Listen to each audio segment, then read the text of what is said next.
All the way from Providence, Rhode Island, welcome to Outlander Cast. It's a podcast dedicated to the show Outlander on Stars. Sing me a song of a lass that is gone.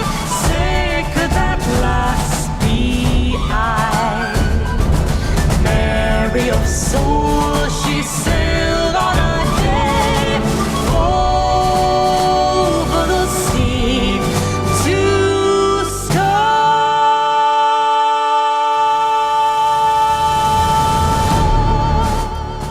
Hello, everybody, and welcome back. My name is Mary Larson. My name is Blake, and Mary, I cannot believe that today is the last podcast that we're going to have before 2025. Last one. This is the last one we're doing for 2024. We're podcasting on New Year's Eve day, and just pretty wild, man. It's just funny how all these years go by, and we don't even think about it, and I don't know, just It'd be interesting to know how many podcasts we've done in general. Oh, I can tell you, it's like overall. Mm-hmm.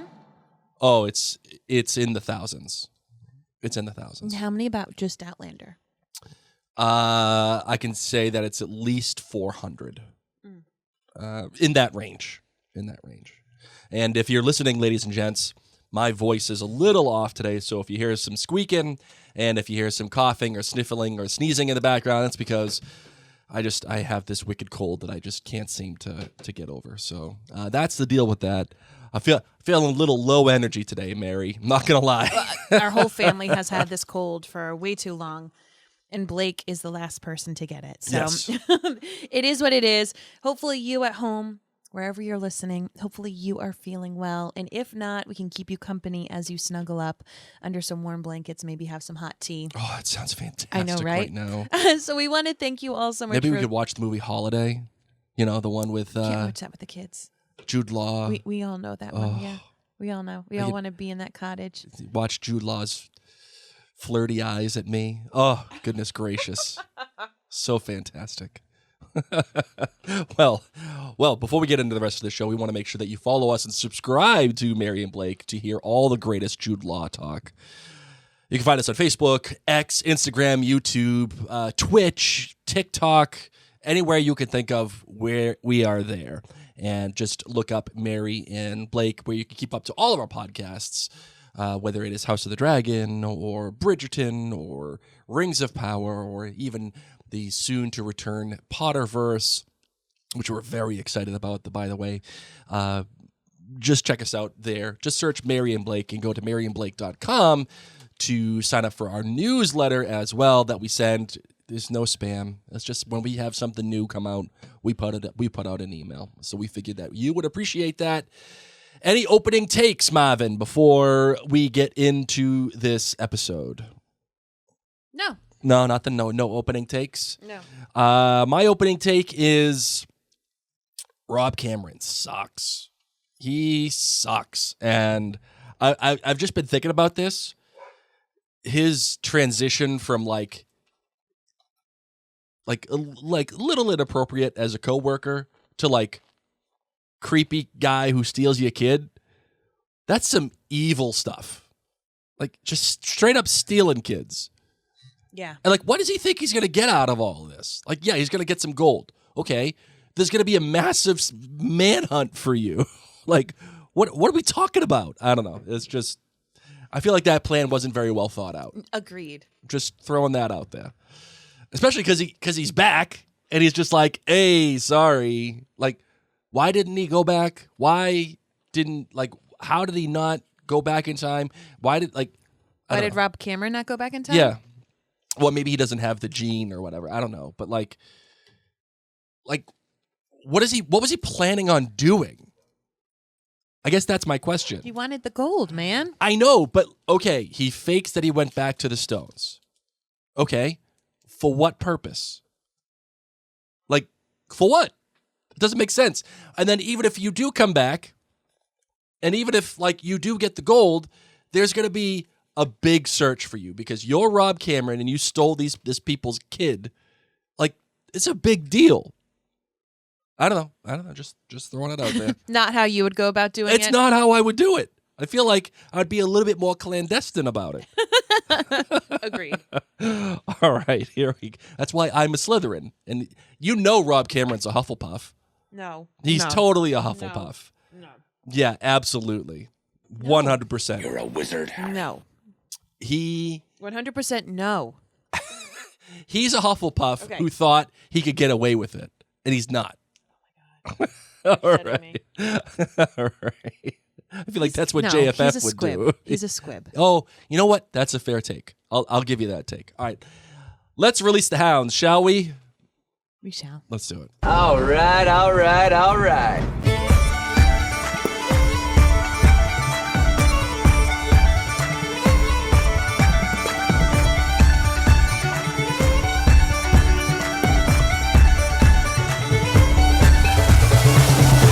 All right, Blake, we got our first comment at jointhenerdclan.com. Who is it? This one comes from Angela. She says, "You are finally seeing Lord John, the Lord John that Diana writes in this back half." And Blake, I want to remind you of something. Do you remember a couple of years back when many of us book fans were begging for the show to bring the Lord John series to screen? And you said on the podcast, to our horror, he's a nice side character, but he's not strong or substantial enough to lead a series. Many of us were irritated with you for that and told you not to judge something you never read. I remember saying to you that there is in fact a side book series on him, so he can clearly lead a series. So please, please stop saying things like that on air, because many people do in fact want this series, and the powers that be do listen to key podcasters to gauge opinion. Well, now you are finally seeing a taste in some of the range of this character, and trust me, it's only a taste. There are side characters in that series you haven't even met yet that are freaking fantastic. I just started listening to your 7-Eleven show, and it made my heart sing a wee bit to hear you finally give him some due.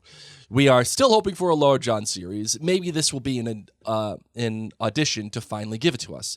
David says he is open to it. Lord John's snarky humor and knack for getting himself into the craziest situation is the best.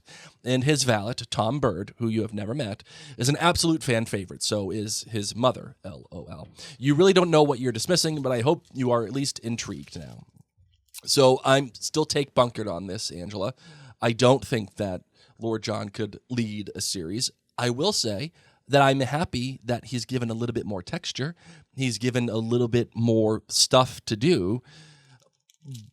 But I think he's a good side piece. Like, I think he helps the story flesh itself out, but I don't think he's a main character. And if that's the case, and I don't think that I'm alone in that, because of the fact that the Lord John series that was pitched, I'm not even pitched, but it's just an ideation, isn't moving forward at Starz. So I think that not only do writers believe that, but the Starz, the network, believes it too. So, and I'm not saying I'm right. I'm just saying I like Lord John. I like what he's doing. I like that he's been given more, and I like David Berry as an actor. And I think he is single-handedly holding this back half of the season together.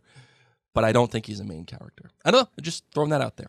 Yolanda Hawkins says, unpopular opinion, Jamie and Claire are trash for treating Lord John so shabbily. The O-Hive, Outlander fandom, will probably send me to the stocks, but it has to be said. Great episode on 712, Mary and Blake. Mary, your thoughts on Yolanda's scorching hot take? Listen, I've read the books. Things are handled a little bit differently in the books, meaning there's a bit more explaining. There's a bit more time. Yep. Things happen. Things did not happen in this show to make me feel good about how this was handled, as I said in the podcast episode. So I'm not saying that Jamie and Claire are trash, but I am saying that I am not happy with them right now. Mm-hmm. And they are just lottie-dying around and just walking around, making decisions. I'm just not happy. Yeah. Not happy with it right now. So I'm on the fence here. I'm like there's a picket line, and like I'm right on the line. Over the line is that they're trash. On the other side of the line is like, you know, like they're great. I'm a step towards that line. It's not like Jamie was like, oh, I'm going to go let you be a prisoner, but then I'm going to follow behind and double check within the same episode. He doesn't even do doesn't that. even do that. And like, I get that he's angry. I get he has a temper. And you and know everything. he's super beat up. Yeah. What are we doing? And you just sent him off like a dog. Like, what are we doing, dude? You said we're not finished. Well, hurry up. Yeah. What do you? And if, and honestly, if Jamie doesn't think that he is going to be sent to the gallows for what he has done, like in the eyes of these patriots. But they don't know that. He doesn't know that. No. But if he doesn't recognize that it's a possibility, then that's either him sticking his head in the sand or he's dumb. And either way, we can't have it. Like, it's bad. It's bad news. And I think, Yolanda, I might be coming onto your side soon. The more that I think about it, I'm not pleased with how the more angry I get about it. I'm not pleased. Okay, Maureen says, after 7 seasons, Jesus H. Roosevelt Christ, this is the episode that finally made me think that the Lord John Grey spinoff could have some legs to stand on its own. I'm not a book reader, so I don't know what happened in all the books Diana wrote about John, but in the show, he was never really presented in a way that made a character well-rounded enough that I thought he could have his own series. Until now, because there is at last so much more to him than Sir Gifts-a-Lot or Lord John to the rescue. There is wit, there is emotional baggage, there is cleverness, there's a mind of a great strategist.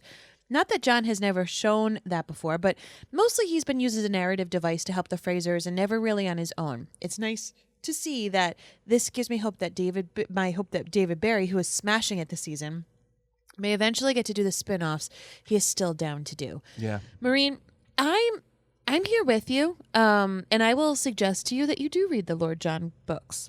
I know that you said you're not a book reader, and I'm not saying you have to read the whole Outlander series, but go have some fun. You know, and during Droughtlander, go hang out with John. Go hang out with him. It actually might be a good idea for people to do that. And I dare say maybe even myself to do that.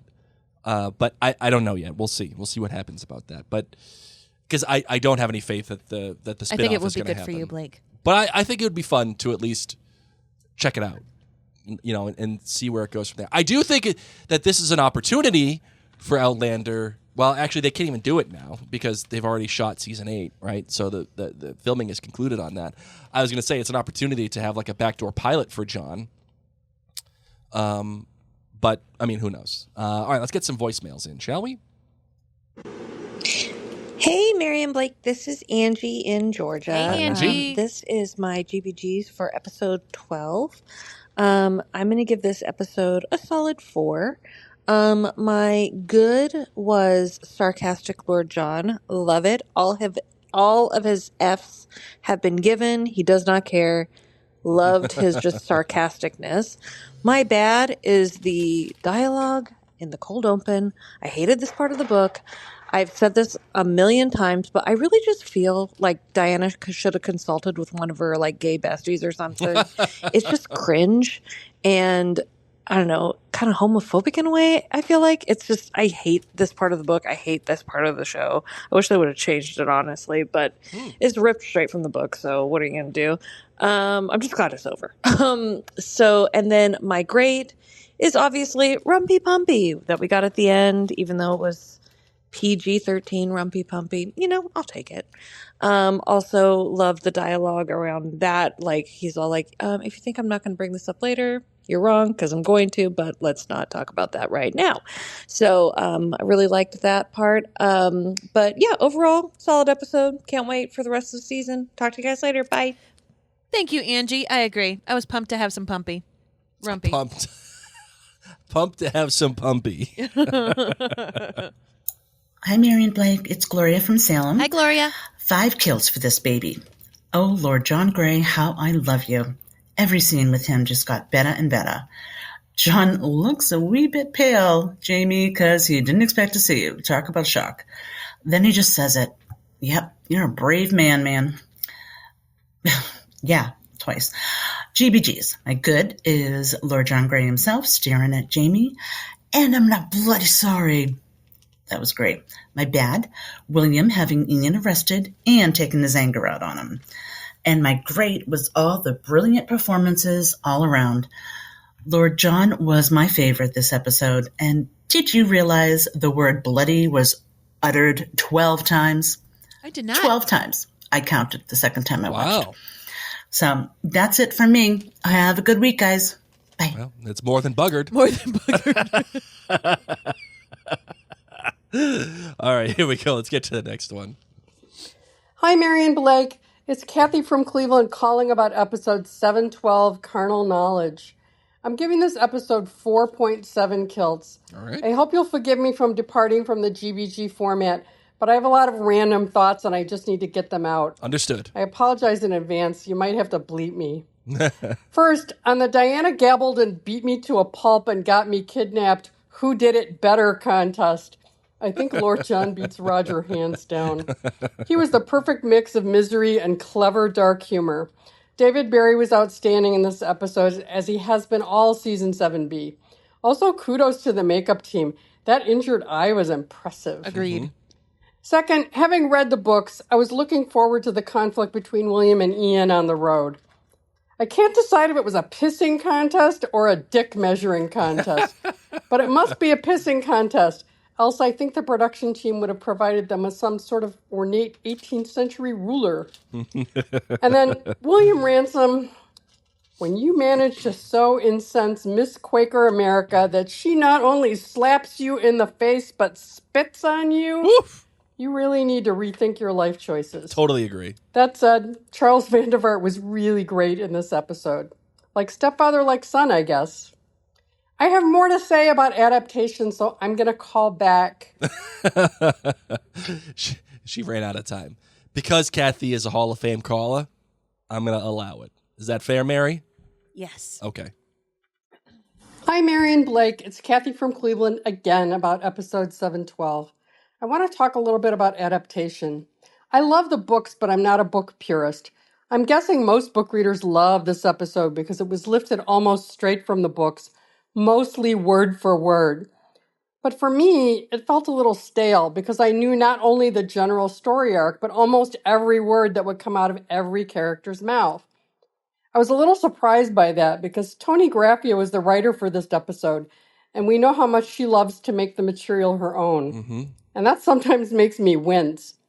But this honestly felt like someone told ChatGPT to take this part of the books and make it into a screenplay. Also, I'm a firm believer in show me, don't tell me. Mm-hmm. And the show took no opportunities to create visuals that enhanced the story. They did this very successfully in season 4 when they used flashbacks while Bree is recounting her rape to her mother. But in this episode, they have Claire and Jamie wandering aimlessly around John's house while they hash out what happened between Claire and John. A little flashback that showed us more than that chaotic montage we got in the previous episode would have gone a really long way. Don't get me wrong, I enjoyed the episode, and it did what it needed to do going forward. But it didn't elevate the book material to something richer, and that's what I always hope for when I watch. Ooh, Bye, guys. Kathy, I love this take. This is a gold standard take here, Mary. The show has to elevate the book into something richer. Doesn't have to be a straight adaptation. Doesn't have to be perfect in terms of its adherence to the book, but it has to make it richer. And then she also said something that it piqued my interest too. It did what it needed to do. I think those are two fairly damning phrases for a television show. What do you think about that? Damning phrase that it didn't. Yeah, like that it didn't make it richer, and it did what it needed to do. I mean, yeah, those are fighting words, but I appreciate that, and that's kind of what Angie was saying too. That like these lines that were pulled straight from the book, she wished had been altered a little bit. Sure. So I appreciate a lot of that. The ChatGPT thing. That's good. God. I totally agree with you. I enjoyed this episode. I really did. But I appreciate that thought process. Kathy, I totally agree with you. Any kind of adaptation from a book to visual medium, whether it is film or if it's television or whatever, that adaptation should make the book richer some way, one way or another. And that was a fantastic take. And it doesn't have to be like, oh, the story's better, but it needs to be, maybe it's done in a visual aspect that gives you a different perspective, or it adds to the storytelling that the book has already given. So I love that take. All right, this one comes from Nicole Walsh. She says, remember how we had a question about what that thing that William was? She says, the necklace that William is wearing is an officer's, I don't know how to pronounce this, gorget. I'm gonna go with that. It's Gorget, Gorget or Gorget. It represents his rank as an officer in the British Army, and I think is a hangover from when knights wore armor. And then Elizabeth Kangro said it actually dates back to the Roman military wear. The Hessians and other European military officers wore the same. Veronica says, oh, Blake, sometimes I just have to a little through your bad because you are seriously yakking my yam. Why are you laughing? Are you laughing at me or Veronica? I'm laughing at you. Why? It says FF. Sometimes I have to FF a little. You're basic. What's FF? Fast forward. I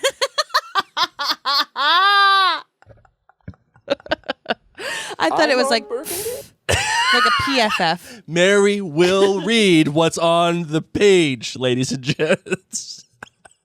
I thought it was like a roll eye, like I just have like to a PFT. No, it's so sometimes I just have to a little.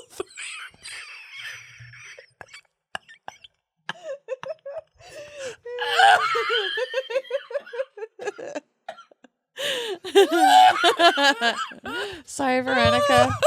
I didn't know that meant fast forward.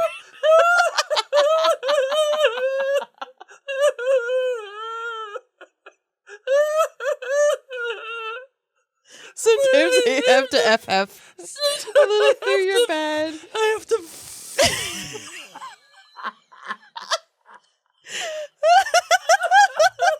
I'm Ron Burgundy. I'm glad you have that clip in case people don't know. This is me. I read off a teleprompter professionally for my life.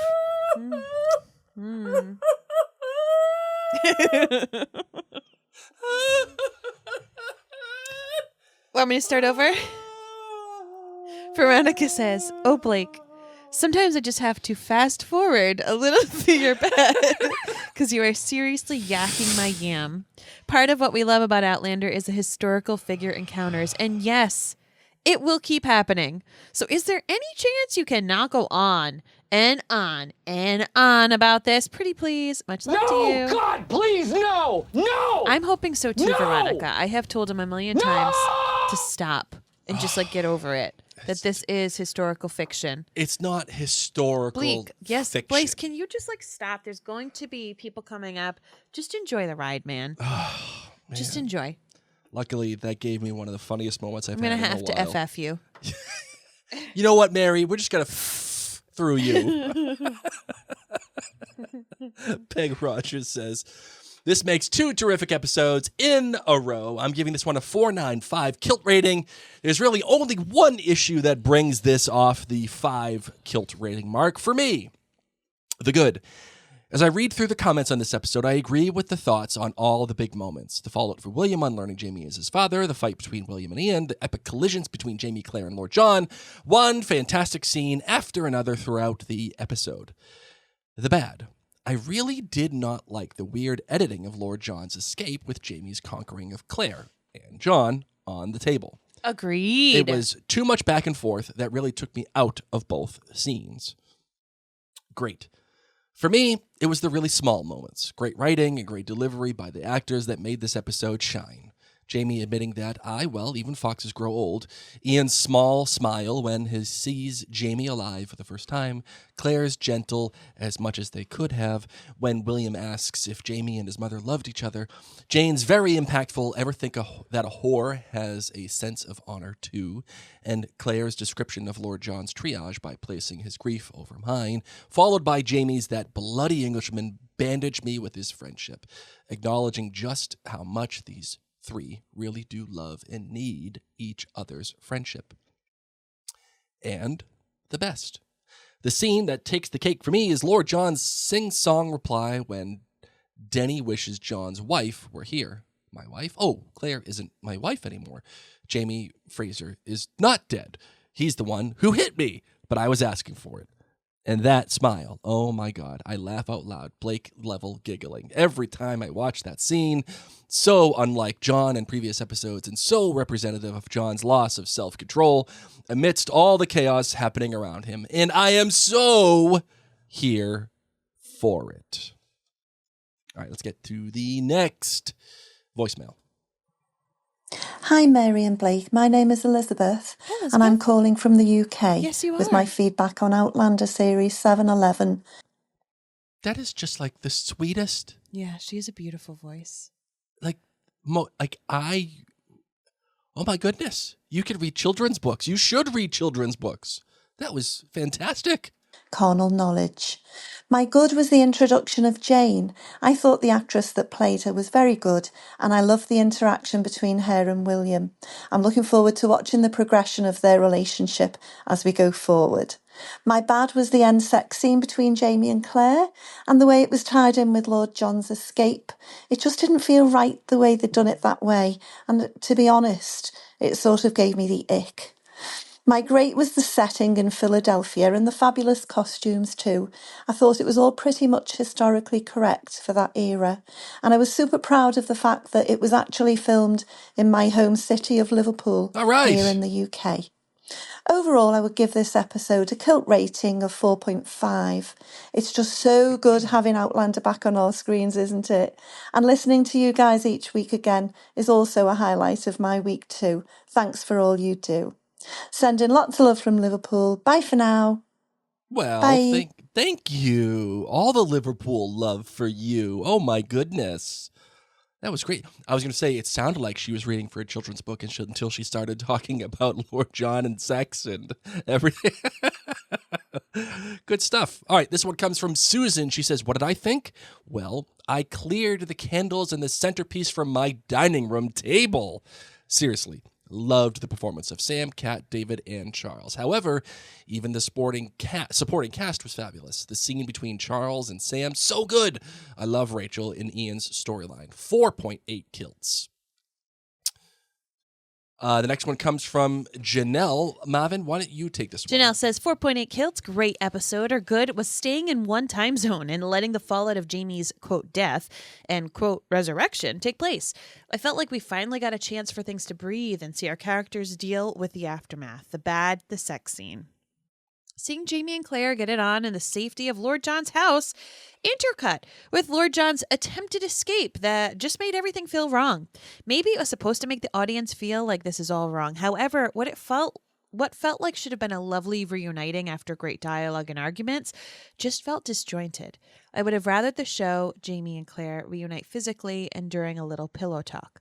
Claire asked Jamie again where Lord John is, then cut to Lord John trying to escape. What it was a beautiful scene in the book got ruined by poor editing choices. I would agree with that.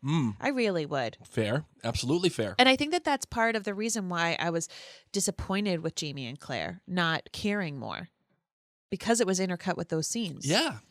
It's like I know that your heart rate's escalating just like John's, but this is different, man.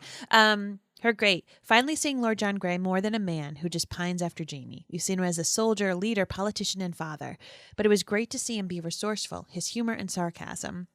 Last time I saw you was the sister-in-law's drawing room eating cucumber sandwiches. And above else, his honor. To be up front with Jamie right away about his carnal knowledge of Claire and take the brunt of Jamie's anger was probably also saving Claire from Jamie's wrath. To see him gleefully say he wasn't married to Claire anymore was hilarious, too. Sneaky greats. Lovely to see William more than a dutiful soldier and son. We saw some Fraser temper, and now he's really on a journey to discover who he is. Another is Jamie having to realize what his death did to Claire. I think he always thought that even though they were apart after Culloden, that she was safe, protected, and had a husband to take care of her. He didn't know what it did to Claire to have to go to the future and keep living. If it hadn't been for Bree, she probably wouldn't have. In fact, seeing Claire detail what Jamie's death did to her and trying to go to Lord John Grey's social events reminded me of season 3 when Claire was trying to pull it together to attend Frank's staff parties. Great take. Love this take.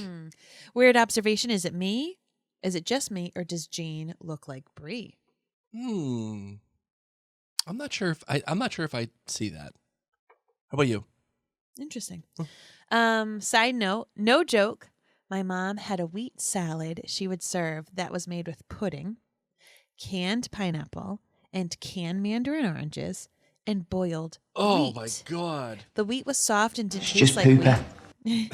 And the salad was really like a glorified pudding. I feel like if you do a live season 7 finale and invite listeners, everyone should bring a different salad to the party. It would be an ultimate potluck, and Blake would have to taste test them all and declare a winner. Oh God, no. No! God, please, no! No! No, Michael. No! That's right. No! Oh, that. Listen, I would do it for the content, but I wouldn't be happy about it. Oh, all the salads. Gross, gross, gross. No thanks. Wheat salad. Who has wheat salad? That's funny. Hi, Mary and Blake. This is Andrea from Oregon. Hi, Hi, I'm Andrea. calling about episode Carnal Knowledge, and I would give this episode 4 kilts. I do feel like we've lost a little bit of the momentum that we got from the previous episodes. My good would be Claire and William and their interaction in dialogue, and then William's Frasier rage coming to surface. My bad would be everything that transpires between Lord John Grey and Jamie, and especially the consequences of what Jamie does to Lord John without necessarily hearing him out. And then my great is at the end, Jamie basically putting William in his place and having him rectify all of his actions against young Ian. And overall, I really missed not having Roger and Bree's storyline in this episode. I feel like that their story has the most momentum, and so I'm hoping that next episode we see them again to continue their journeys. Thanks so much. Bye. You know, that's a great take, Andrea. Mary, and I'd love your thoughts on that. Is the momentum for Bree and Roger's storyline, in what that's carrying for the narrative as it moves forward. Are you liking Bree and Roger's story better, or all the stuff that's happening with Lord John, Claire, and Jamie? I think us needing to pause their storyline for this episode to breathe fully was the right choice, because I feel like the next episode is going to be them. So I like both storylines. I'm feeling both of them exciting, but I think by them being chopped away at bit by bit, it slows down the momentum. So I think that this was a right choice. Sure. Hi, Mary and Blake. This is Jillian from Ohio, your sort of semi-long-term listener.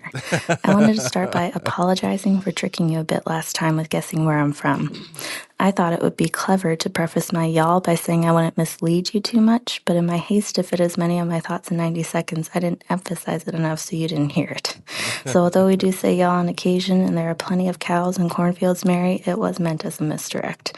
And you guys were so sincere in guessing, and I felt so bad while listening, so please accept my apology. Oh, don't Also, worry. who knew that listening to people react to your recorded voice would be so sweat-inducing? Man. But I'm back for another try with a few thoughts on episode 711. I'm still processing Claire and Lord John's intimate scene, and not because it happened. I think it's totally in keeping with these characters that they would express their grief through their sexuality. But what they decided to show of what transpired left me with questions of consent. Now, granted, both of them were so Sassenach-wasted to even give consent, but Claire's violent movements and scream yelling just made me really confused as to what exactly happened. So much so that as a show watcher, I referenced the scene in the book to get some clarity. But in the book, there's a paragraph break between John saying, "I will not mourn him alone tonight," and the next morning. It's almost like the show showed us too much and not enough at the same time. Like they were trying to keep it vague but expand on the books. I think showing less would have left me with fewer questions about what exactly happened. Also, Rachel and Ian, totes adorbs. Anyways. Well, it looks like she got cut off. Oh. Yeah. Again, I think that's a case of the show making the book richer. And is that an opportunity to make it richer? And Ian and Rachel, yes, very adorbs. I think I'm in on Rachel and Ian. You know, when it comes to televised, rough sexual experiences, particularly when both parties are under the influence, I just feel uncomfortable in general. That's Not fair. gonna lie. That's fair. So, yeah, I'll say that. All right, fair.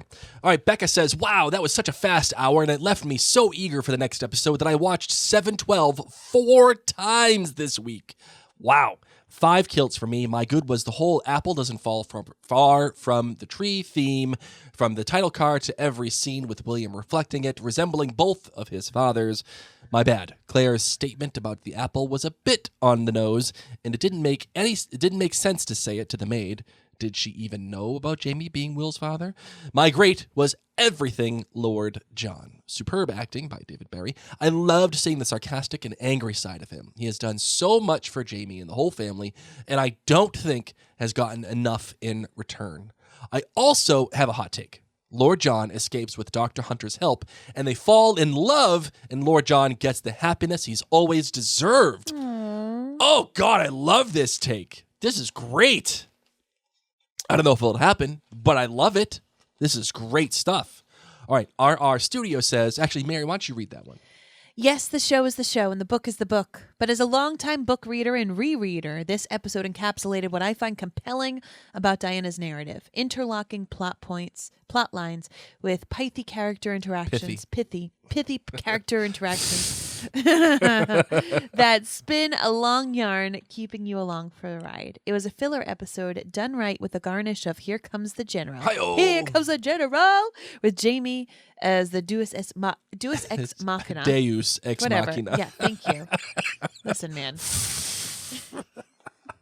Sorry. I gotta... I'm Ron Burgundy. You go. Do it right there. With the Deus Ex Machina. His actions and reactions propelling the story. They're really good. Everything Jamie and John Gray, whose fearlessness and depth of morality are on full display. He is willing to be nearly murdered first by Jamie and then the Brits for his principles. Seeing Denzel Hunter in the camp and how John manages to escape reminds us how porous the lines, in fact, were at the time. The bad. Poor William, completely at sea after learning Jamie is his father.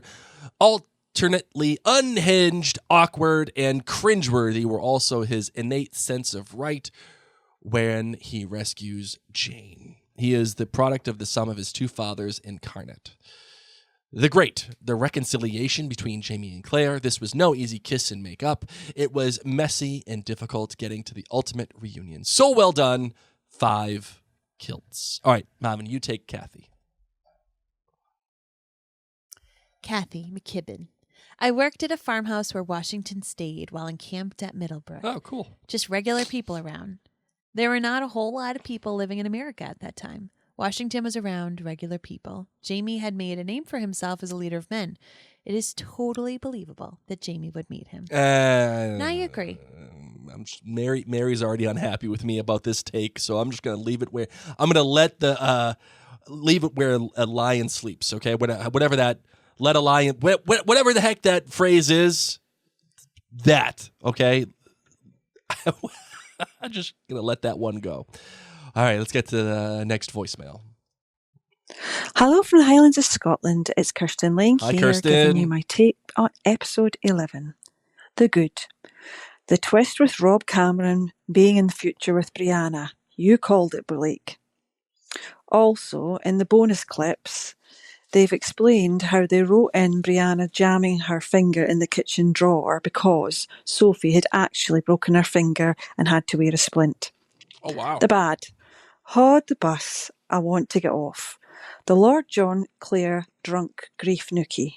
Now, I imagine Diana has written this scene to be emotional carnage, but relatable in the books. The show makes it seem unfeasible. Look, he's Lord John Gay, isn't he? But copious amounts of brandy switch him from being a friend of Dorothy's, who prefers Arthur's, to playing hide the sausage with Martha's. And grief-stricken Claire, who was about to open an artery with a scalpel to top herself, then thinks, some rumpy-pumpy with Lord John Gay is just the right choice. Just no. And the great Jamie, nay be indeed, felt like cheering when he walked in. The line, there it is, my blood, from Claire. Great. That's all from me. Cheerio. Oh, thank you, Kirsten. I Thank appreciate that. Let's get to the next voicemail. Hi, Blake and Mary. This is Michelle from Central Coast of California. Hi, Michelle. Hello. I have a 4.9 kilt rating on this episode. I absolutely loved it. My good, cheeky Lord John. He brought so much sass. My favorite line was, "You may call me my lord or sir." Oh, I like he that did too. not back down even while being held captive. Love it. My bad. I am a book reader, so this has to do with what should have been. Jamie and Claire's intimate scene. We waited all these episodes for a wham bam on a table. They had the whole house to themselves. And Claire's a middle-aged woman. She needs a little cushion for that push-in. And did you see how polished that table was? I thought she was going to go shooting across it like a billiard. My great. William and all his emotions. Angry, sad, pathetic, vulnerable, a-hole, gentlemanly. I really like the chemistry between him and Jane, and I can't wait to see more soon. One thing I do wish they would have included was him calling Claire Mother Claire. I think that's what he alluded to when he was speaking with her, and he said, "I don't know what to call you anymore." I thought that was just so sweet. Well, have a great holiday, and that's all for now. Thank you. Thank Bye-bye. you, Michelle. I feel William's pain. Like, I don't know what to call you, because as much as I love my mother-in-law, I I don't know what to call her. I struggle with that. Yes. Because Yes, you do. she's made up names for herself. She won't let me call her by her first name. So I just kind of go, "Hey, how are you?" It's so weird. And like even when I call her, I go, "Hey, it's Blake. How are you?" So I don't know what to do. Yeah. I just kind of, "Hey, Grandma." Yeah. Oh, man. All right, Marvin, why don't you read the next comment from Nicole? Nicole says, "I'm giving this episode 4.9 kilts. They are just getting better and better. Good Lord John Gray's conversation with Jamie in the woods. David Barry was so good. It's about time he got a scene that really shows what a good actor he is. I love how he flinches when Jamie hands him the flask, as if he's expecting death at Jamie's hand at any moment. I like that. And then he screws his eyes shut and just blurts it out. Plus, John's eye prosthetic was so realistic. William's scene with Jane was beautifully shot, and the actor playing Jane was spot on with her portrayal of Jane, vulnerable and yet feisty. Nicole's bad. The whole scene with George Washington didn't really ring true for me. It seemed like a tableau with the American flag set up behind him. Absolutely nothing wrong with the performance of the actor, though. And the scene between Jamie and Claire at the end of the episode. It wasn't in Bartram's Garden, but that's okay. Having it at Chestnut Street worked, and we got to see more of the beautiful set design. The acting by the leads was exceptional, and the dialogue was straight from the book, which is why it's so good. I really loved the emotion on Jamie's face when he says, "That damn Englishman bandaged me with his friendship." All the feels on this one. Totally agree. I loved that line from Jamie. I thought that was we talked about emotional math in one of the previous episodes, and that totally adds up for me. Like the anger and the regret and the just acknowledgement and all of the above in one line for Jamie was fantastic. All right, the next one comes from Caitlin. She says, "I loved this episode. I give it a 4.9 kilt rating. My good was the way William reacted to finding out he was Jamie's son and proceeded to act just like Jamie. Then Rachel coming in with that look, you just like him, that with the with that. Ooh, here you go. Then Rachel coming in with the that well you look just Yeah, it's like, oh, you do look just like him. Yeah, but the way that it's written, I'm trying to like make sense of it, and I can't. I'm trying. All right. You look just like him, so you're really the last person to know, and I just guessed. LOL. My bad. Did they have to use such a weird word? I had to stop mid-episode to Google what buggery is, and now my Google history will never be the same thanks to Outlander. I definitely learned some knowledge about carnal activities. The FBI is going to start banging on Caitlin's door. Hey, what are you doing here? My great Lord John, Sir Gifts a lot, and if Jamie is the king of men, Lord John is the king of sass. literally being taken prisoner, and still you can call me Lord or Sir. Really great episode. P.S. You should do another if you get a certain amount of Patreon subscribers. You'll make Midwestern salads and try them. Oh my goodness gracious. Love it. It's like my nightmare thinking about this. Legitimately my nightmare. All right, let's get to the next voicemail. Hi, Mary and Blake. This is Heather in California. Hi, Heather. I give this episode 4.9 kilts. So good. My good, one little thing that amused me was how Hamilton tried and just could not get Washington to send him into the action. But Jamie just walks right in and gets handed a command. Here comes the general. My bad. Touche. What was up with the cutting back and forth between Jamie and Claire's makeup sex and Lord John escaping from the army camp? Yep. The juxtaposition was confusing. What was it trying to say? Also, a fight this big, this emotional, seems like Jamie and Claire would find their way back to each other in an equally knockdown, drag-out kind of way, like in season 3 when Jenny had to throw a pitcher of water over them. I mean, maybe they're sticking it to Lord John by doing it on his dining room table, but it was really sedate for such a big reunion, I thought. My great. More Lord John. He is a great character and super interesting in his own right. Give us more Grey family members. Give us more ensemble cast storylines in general. I love how in the later books we add more characters' perspectives and the plot lines get richer, more complex, more intrigue. And to me, that's what makes Outlander great. Thank you, and looking forward to your take. Oh, thanks, Heather. I appreciate that. Looks like Kirsten has another voicemail. Let's see what we got. Hello from the Highlands of Scotland. Hi, It's Kirsten. Kirsten Lang here, giving you my take on episode 12. The good. Ian, as a prisoner, seeing Jamie is actually alive, but having to rein in his emotion and reactions. Oh, just superb acting by John Bell. Good call. And then Jamie dealing with William and the whole situation in his nay-nonsense, nay-messing Scottish way. Just superb. The bad. Jamie and Claire's reunion sex. Now, their sex scenes are usually a highlight, and it should have been a passionate, horizontal tango on the dining room table, but was a wishy-washy waltz. I swear, since the show has used an intimacy coach, all the intimacy has been removed. Couple that with the smash cut editing during the scene to Lord John's escape. Who cares? It completely removed you from connecting with Jamie and Claire. Bad crack, indeed. And the great. Ladies and gentlemen, here comes the general moment you've been waiting for. Yeah, George Washington. I had myself a Hamilton moment when I saw him. And Jamie's certainly been very busy dealing with the French. It's just a pity he didn't get a letter to Claire to say that he was actually alive. All right, that's all from me. Cheerio. That's a good point. Be like, hey, I heard my ship went down. I know that probably, scared you a little bit. Don't worry, I'm alive. Seriously. It's okay. Seriously. Oh, goodness gracious. Mary, I'm surprised at everybody's awareness about the editing for Lord John and the sex scene with Jamie and Claire. I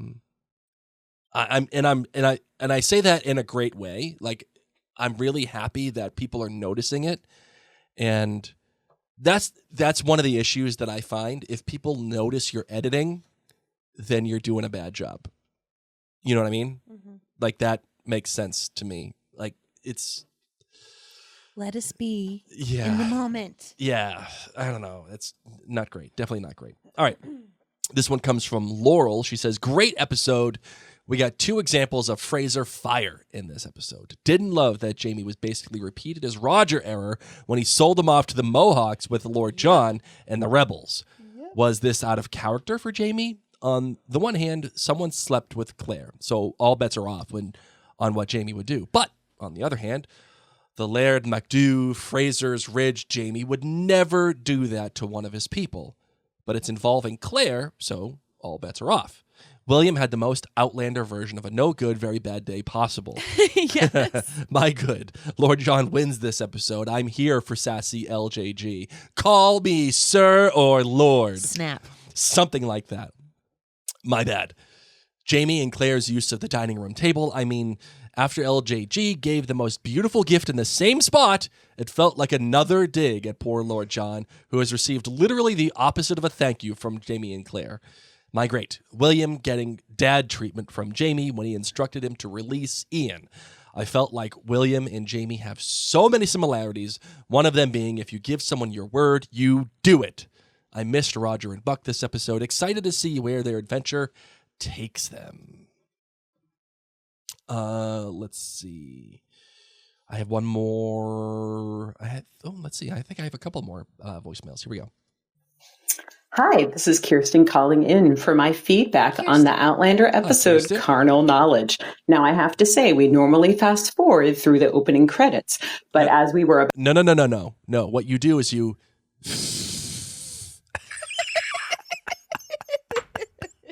I'm not going to get over that one for a while.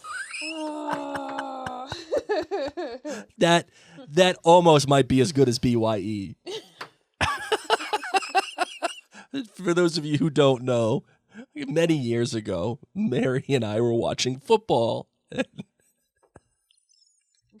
The schedule came up for the Patriots schedule, like it came up on the screen, and she's looking at it, and she goes to me. She says, "Hey, who's BYE?" I said, "No, honey, that's bye."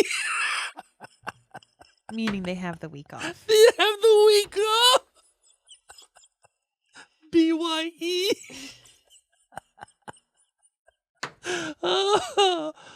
Oh, BYE and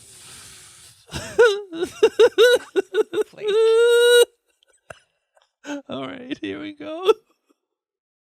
About halfway through, I said to my husband, this is a Tony Graphia episode because she always gets the craziest plots, but she always gets the job done. Mm-hmm. Now, my good, Jamie and William. I loved their interactions. I actually really believed they could be father and son. And William overall in this episode was wonderful. I think his reactions felt very genuine. And in the books, I often find William to be kind of insufferable and a little bit of a spoiled brat. But here on the show, I'm really appreciating the nuance that's being brought to the character. My bad. First of all, their outfits when they are outdoors don't even look like they've stepped outside. My kids go outside for 5 seconds and they're covered head to toe in dirt. Yep. But these army captains and people fighting in a war don't even look like they've had a speck of dirt on them. Yep. And secondly, the love scene between Jamie and Claire. First of all, fully clothed. He doesn't even loosen the back of her dress. And they are almost 60 years old laying on a table. I'm not even 40 yet, and it hurts my back to think about doing that. But my great, I'm going to say that cold open was one of the best. It hooked you into the show. It got your interest piqued. It set the scene for the tale that was to be told. It was perfect. I love this.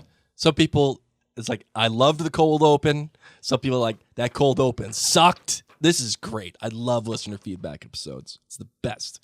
All right, we got one last voicemail. You ready? Yep. Hey, you guys. This is Jackie from Minnesota. How are you? Hi, Jackie. It's my first time calling. All right. Just wanted to give my opinion on Carnal Knowledge. You know, I thought this episode was amazing from beginning all the way up until the end. My whole thing is I know that we separate the books from the show, and I do most of the time, but for me, they made this so close to the book, this episode, word for word, in lots of different places, and then at the very end, they didn't give us what the ending was, and I just was so disappointed in that. John Gray, I think David Barry has been sweeping the last 2 episodes. He's been amazing. And this one didn't make me even think any better. It was amazing. His facial expressions were extraordinary, and I think he's amazing on this last few episodes. And so is Charles. William's character has really kind of been fleshed out, and I think it's been amazing. So that's my good. And my best, I guess, was David Barry. My bad was the ending. I didn't think they gave Jamie and Claire the rightful gathering that they should have gotten together. After they thought he was dead and all this stuff that they went through, and then they didn't give them that kind of reunion. I just thought it was very disappointing. Hopefully they get a better reunion in some other episode. Maybe in season 8. I hope this wasn't the last, but we'll see. Wow. Thank you for everything you guys do. I think your podcast is amazing. You guys have happy holidays. Thanks, Jackie. I Thank appreciate you. that. I love how she was like kind of like overcome there for a minute, like, oh, like thinking about Jamie and Claire. Oh yeah, that's someone that's into it right there. All right, we got one last comment. This one comes from Kathy. My love, could you please? Kathy says, I loved this episode. I give it a 4.8. Oh, I am an OG listener from your first episode. Oh, all right. Kathy McKibben. First time responder. All right. Kathy has been here all this time. Oh my gosh. Thanks, Kathy. Kathy's good. William struggling to come to terms with the news about Jamie being his father. I liked the connection he made with Arabella. My bad, the pace of this episode, it feels rushed. My other bad is Jamie being a jerk. I mean, he was certainly not the king of men talking to Claire and handing Lord John over to people who want to hang him. My best. Everything, Lord John. Yep. He was wonderful. Wry, sarcastic, honest. He really came into his own. I'm glad he has more dimension than simply Sir Gifts a lot. Look forward to hearing your thoughts on it. Blessed be. Oh, thank you very much. Yeah, I really like the stuff with William and Arabella, or Jane, whatever you want to call her. I think it just gives us a little bit more humanity, and it serves as a great contrast to the kind of life that William has led up until this point. And when you have that kind of contrast, you have those two opposing forces, that makes for great relationships, number one, and great drama, number two. So yeah, really good stuff. All right, Marvin, anything else you want to talk about before we close the books on episode 712, Carnal Knowledge? No. All right, me neither. Let's close out this show then.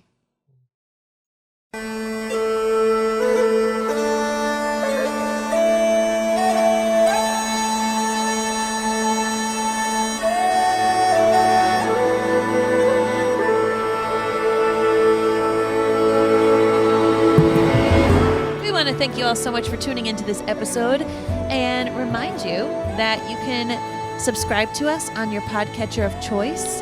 We also love to read reviews from podcast listeners like you, especially those reviews that are written on Apple Podcasts. You do not have to listen on Apple Podcasts if you listen somewhere else, but you can actually still write us a review there, and that is the best place to write a review because yes. I don't know, it's kind of like the big one that people read. Yep. So I want to thank JJ4852.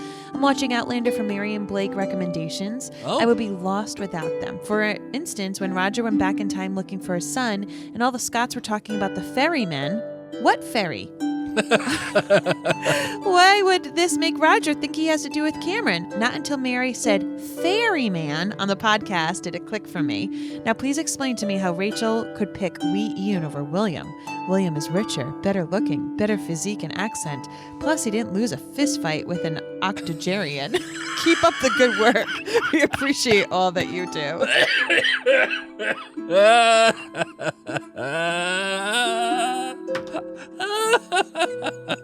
Right on all counts. Oh, JJ. JJ. Nice job. Perfect. Excellent take. Nice job, man. That is great. I will live with that take for the rest of my life. So thank you to JJ and everyone else who's left us a review. We truly appreciate your support. Speaking of support, we want to thank our friends at jointhenerdclan.com. Yes, jointhenerdclan.com is a special place for all of you nerds who love Outlander and all of the stuff that we cover on the podcast, but also a bunch of stuff that we cover outside of podcasts, whether it is the show like Shogun or it was, we get a whole bunch of different shows and movies that I write about over there. You get early knee-jerk reactions to shows. You get a whole bunch of different stuff over there. So go to jointhenerdclan.com to become not only get a bunch of great stuff, but just to hang out and chat with a bunch of other nerds that love the same thing that you do. And it's a really special place. So jointhenerdclan.com. That is that. That's all I got, Marvin. My throat's killing me. I'm not going to lie. Okay. Well, my name is Mary. My name is Blake, and this sucks. And you've been listening to Outlander Cast. Slanja. Hopefully you feel better than I do.